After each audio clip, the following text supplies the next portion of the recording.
Thank you, Mr. Chairman. Thank you, Mr. Attorney General, for your service. I wanted to ask about the Bureau of Prisons. During the shutdown, obviously, our correctional officers and staff remained on duty.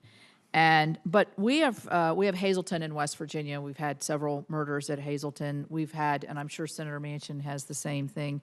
We've had complaints from staffing that there's staffing shortages, that it's not safe for our correctional officers. They're being asked to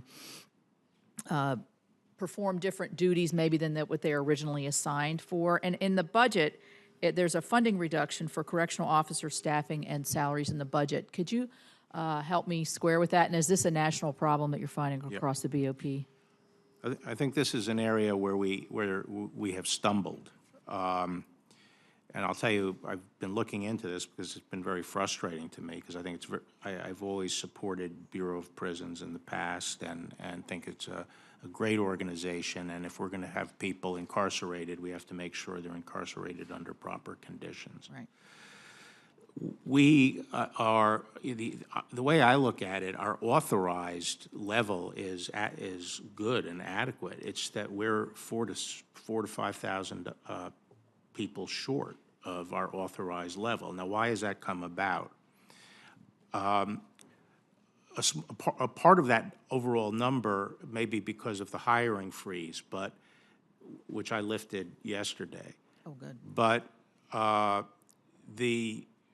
those slots were really in the regional and in the headquarters. The shortages out in the prison facilities themselves was not to freeze. I think what it is frankly bureaucracy, and I don't say this in a bad sense, just the way these organizations go out bringing in people. They lead much of a lead time.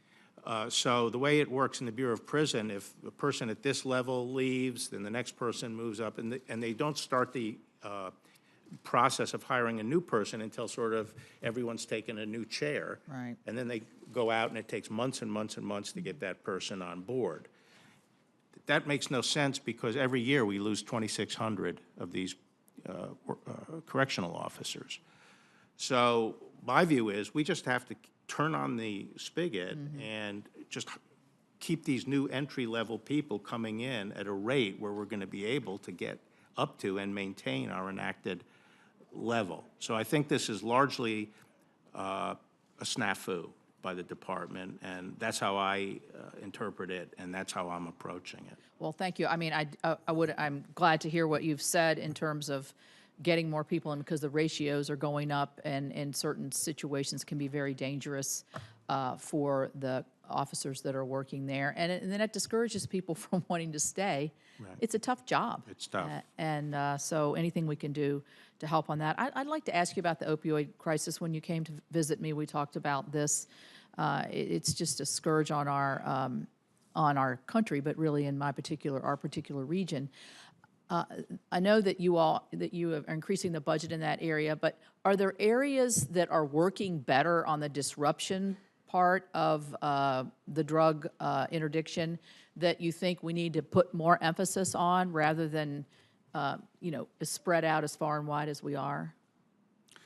I really can't say that. I think where we are, we're having a lot of success. So I think it's taking that and reproducing it elsewhere.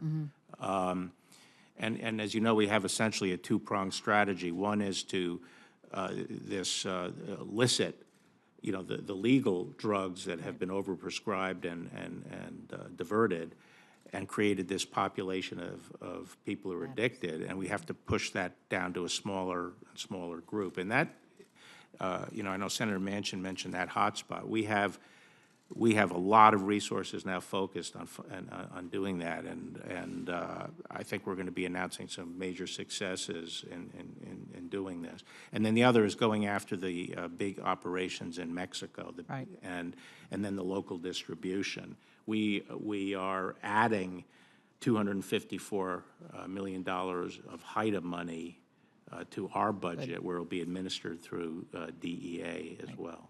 Well, I think when we see the squeeze down on the legal prescriptions that are then used illicitly, that's when the heroin and the fentanyl and all of that comes in. And now it's crystal meth that's coming in across the southern border. I just want to as a clarification, as a non-lawyer here, we hear, this is the Mueller report, we hear a cry on Capitol Hill to release the entire report. I just want to reemphasize what you stated to Senator Kennedy, for those of us who are non-legal.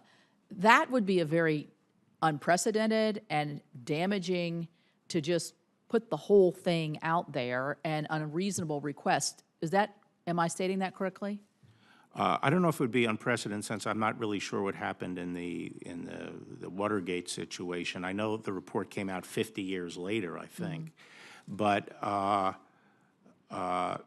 And from a legal it's essentially standpoint. unprecedented, I would say. All right, thank you.